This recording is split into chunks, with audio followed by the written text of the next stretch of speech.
या जो भी पार्टियां हैं जिनका ताल्लुक अतीक अहमद से रहा है, चाहे वो अखिलेश यादव की पार्टी हो, समाजवादी पार्टी, मुलायम सिंह, फिर मायावती हो, या जिन भी लोगों का, अनुप्रिया पटेल का आप नाम ले रहे हैं, इन सभी का क्या अपराधियों से बोलबाला, मतलब साठगांठ रही है राजनीति में? वो सब दिखाना है, कुछ और मकसद है? सीएम योगी आदित्यनाथ को फायदा पहुंचाना है? बीजेपी को ये सब चीजें मैच करती है? कहानीकार सिर्फ कहानी कहना चाहता है या कुछ और कहना चाहता है? कहानीकार सिर्फ कहानी कहना चाहता है और एंगेजमेंट फार्मिंग करना चाहता है। कीवर्ड है अतीक अहमद कि आतिफ अहमद। फिल्म की बात जब करेंगी तो मैं आतिफ कहूंगा, ओके, अतीक नहीं कहूंगा। हाँ, अतीक तो सोशल मीडिया पे और टेलीविजन पर बात हो रही है, अतीक की तो बात ही नहीं की है उसने तो आतिफ कहा है। तो हम फिल्म को उस केक की चेरी की तरह इस्तेमाल क्यों कर रहे हैं? नहीं करना चाहिए हमें। मुझे आज की तारीख में कोई प्रिंट मीडिया, कोई इलेक्ट्रॉनिक मीडिया, कोई डिजिटल मीडिया एक बाइट किसी अधिकारी की लेके आए जो ये बताए कि भैया ये वो कागज है जिसमें अतीक अहमद ने स्वीकार किया था। वो खबर भी सूत्रों के हवाले से, क्यों नहीं आया वो कागज अभी तक?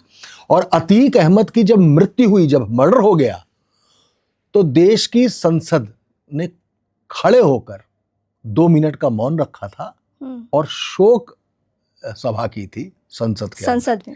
तो अगर शोक सभा की थी तो हम क्या किसी आईएसआई एजेंट की शोक सभा कर रहे थे क्या? मोदी जी भी मौजूद थे वहां संसद, सभी लोग मौजूद थे। तो हम क्या कर रहे थे ऐसा?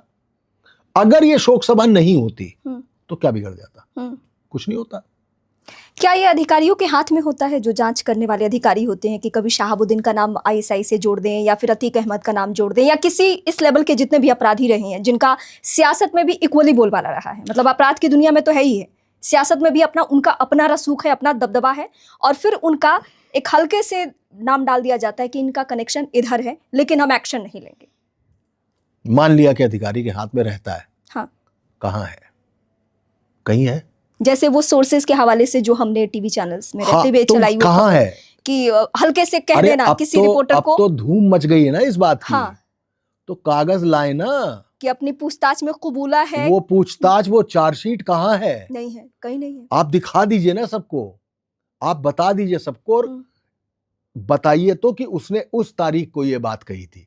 मैं कह रहा हूं कि चलिए आप कागज ला के दिखाइए। ये एक तो चैलेंज ये है, लाइए कागज, कीजिए प्रेस कॉन्फ्रेंस। नहीं करते बाइट ले लिए, बाइट दीजिए किसी को, नहीं देते हैं।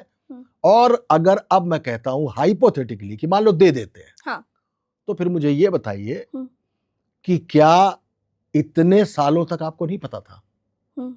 और नहीं पता था तो फेल्योर तो एजेंसीज का है। ये इसमें किसी अखिलेश यादव या किसी राहुल गांधी या किसी योगी आदित्यनाथ, इनको कैसे लाभ हो सकता है? लाभ तो ऐसे हो सकता है कि अगर योगी आदित्यनाथ सरकार में आए, उन्होंने गुंडे माफियाओं का सफाया किया, उस गुंडे माफियाओं के सफाये में हाफ एनकाउंटर, उनकी संपत्तियों को बुलडोज करना, उनके एनकाउंटर्स, उसकी जब लिस्ट आप देखेंगे तो उसमें मुस्लिम ज्यादा है। तो वो जो लोग इकट्ठा हुए हैं जिनमें मुसलमान ज्यादा हैं, तो मुसलमान देकर क्या भारतीय जनता पार्टी ध्रुवीकरण की राजनीति कर रही थी? क्योंकि मुसलमान के बारे में जब भी बटोगे तो कटोगे, शमशान कब्रिस्तान, उर्दू भाषा कठमुल्लों की भाषा है, बाबरी कभी नहीं बनेगी, जब ये सारी बातें होती हैं तो ध्रुवीकरण की राजनीति तो होती है।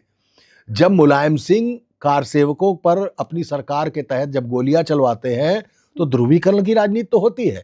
जब कल्याण सिंह के कार्यकाल में जब वो मुख्यमंत्री थे, बाबरी गिराई जाती है तो ध्रुवीकरण की राजनीति तो होती है। क्या राम मंदिर और बाबरी मस्जिद के नाम पर ही जिस भारतीय जनता पार्टी का उदय हुआ है, क्या उसने ध्रुवीकरण की राजनीति नहीं की है? तो किसी ने इस माध्यम से हिंदू वोटों को एक किया है और किसी ने इसी माध्यम से मुस्लिम वोटों को एक किया है। तो किसी का लाभ, किसी का नुकसान। आपको क्या लग रहा है, कोई अखिलेश यादव क्या ये बात कहेंगे कि मुसलमानों के खिलाफ बात करेंगे? तो ना वो हिंदुओं के खिलाफ बात करते हैं, ना मुसलमानों के खिलाफ बात करते हैं। वो अतीक के अगेंस्ट नहीं बोलते हैं। अभी हालिया दिनों में किसी ने सवाल पूछा, हाँ, वो बहुत सॉफ्टली निकल गए, मतलब वहां वो उन्होंने कोई हार्ड लाइन नहीं ली।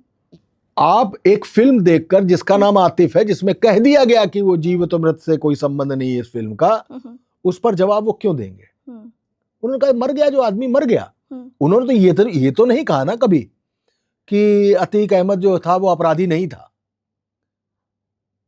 कभी नहीं कहा ना। नहीं। तो जो अपराधी है वो अपराधी है। क्या इस देश में दिग्विजय सिंह ने ओसामा बिन लादेन को ओसामा जी नहीं कहा था क्या? क्या दिग्विजय सिंह ने बयान देकर ये नहीं कहा था कि बाटला हाउस एनकाउंटर के विजुअल देख के सोनिया गांधी रोई नहीं थी? तो ये क्या था? ये पॉस्चरिंग है मुस्लिम वोटों को एक तरफ करने की। वैसे ही साइमल्टेनियसली वाइसा वर्सा ये एक तरीका होता है हिंदू वोट को कल्टीवेट करने का। तो मतलब हम ये मान के चले ना कि अतीक अगर इतना खूंखार हुआ इस नहीं, लेवल की, खूंखार था। हाँ अतीक खूंखार था। हाँ, इस लेवल की अगर उसकी अपराध की कहानियां है कि सुन के रोंगटे से हट जाएं, हाँ बिल्कुल है। तो इसमें पार्टियों की भी भूमिका है, मतलब अखिलेश यादव या उनके पिताजी के वक्त में या फिर मायावती। देखिए, फिर अगर आप इस बात की हाँ। बात करेंगी, इस बात की बात करेंगी, तो फिर ददुआ पटेल भी है, 35 साल तक डाकू रहा, उसके भाई को संसद तक पहुंचाया गया, उसके बेटे को विधानसभा तक लाया गया। फूलन देवी जिसने लाइन में खड़ा करके लोगों को गोली मार दी थी, उसको संसद तक लाया गया। ब्रजेश सिंह जिनकी मुख्तार अंसारी से कट्टर दुश्मनी थी, मुख्तार ब्रजेश से लड़कर ब्रजेश मुख्तार हो गए, ब्रजेश मुख्तार से लड़कर ब्रजेश हो गए, उस ब्रजेश सिंह को भी तो भारतीय जनता पार्टी ने एमएलसी बनाया। अच्छा, एक पॉइंट मैं आपसे समझना चाहती हूँ, ये बिहार में भी होता है कि अगर किसी हिंदू और वो भी अपर कास्ट से निकला हुआ कोई व्यक्ति है, वो राजनीति में भी है और वो अपराधी भी है, तो वो अपराधी नहीं है, वो बाहुबली है।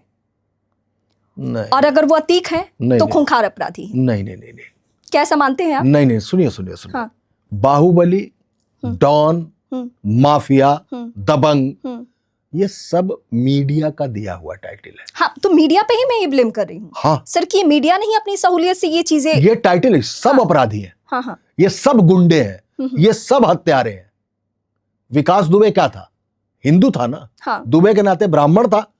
तो क्या उसके यहाँ पुलिस एक मामले में अगर उसको रेड करेगी, उसके यहाँ रेड क्या करने गई थी, उसको पकड़ के लाने के लिए गई थी, तो क्या विकास दुबे 8-8, 9-9 पुलिस वालों को एम्बुश लगाकर गोली मार देगा? उनको कुल्हाड़ी से और चाकू से काटेगा? नहीं। फिर विकास दुबे अगर मारा गया एनकाउंटर में, तो इस बात को लेकर ये सतीश चंद्र मिश्रा जैसे लोगों ने ये राजनीति क्यों की कि वो ब्राह्मण था, मारा गया? यही मैं आपसे समझना चाह रही हूँ। हाँ, यही समझना चाह तो रही। बस ये अपराधी को अपराधी नहीं कहना चाहते हैं। यही मुझे, जैसे मैं एक व्यक्ति का नाम लेती हूँ, उसका बिहार से ताल्लुक है, अनंत सिंह। कभी भी आप किसी भी अखबार, किसी टीवी चैनल कहीं नहीं पढ़ेंगे कि उसको अपराधी लिखा जा रहा है, उसको बाहुबली लिखा जाता है। हाँ, तो ये पैटर्न मुझे ये तो हमारी ट्रेनिंग है ना। हाँ, कि तो ये क्यों, ये हमारी ट्रेनिंग है ना। ये क्यों होता है ऐसा? भाई जैसे सुपरस्टार, तो हम तो फिर पूज रहे हैं ना इन बाहुबली कह के किसी अपराधी को, मतलब पूज नहीं रहे, बेच हाँ। रहे हैं। पूज नहीं रहे, बेच रहे हैं। इस देश में, इस विश्व में सबसे ज्यादा पढ़ा, देखा और जो सुना जाता है वो क्राइम है। और क्राइम बहुत सेलेबल आइटम है। क्राइम डाइनिंग टेबल पर नमक की वो शीशी है कि अगर डाइनिंग टेबल पर खाना लगा है तो भी वो नमक की शीशी होगी, और डाइनिंग टेबल अगर पूरी खाली है तो भी नमक की शीशी रहेगी। तो वो नमक, वो साल्ट चाहिए, वो आयोडीन चाहिए आदमी को अपने लिए। वो सोडियम चाहिए लोगों को क्राइम के नाते। तो क्राइम बिकता है। अच्छा चलिए कोई भी फिल्म उठा लीजिए, कभी से उठा लीजिए, कभी से एक विलन तो होता है ना उसमें। हाँ। वो विलन पूरी फिल्म में हीरो को मारता है और आखिरी में हीरो उठता है, फिर वो घायल वाला सन्नी देओल हो जाता है। ठीक है, इसी फिल्म इंडस्ट्री में शाहरुख खान अपना बदला लेने के लिए मदन चोपड़ा से उसकी एक बेटी को छत से नीचे फेंक देता है।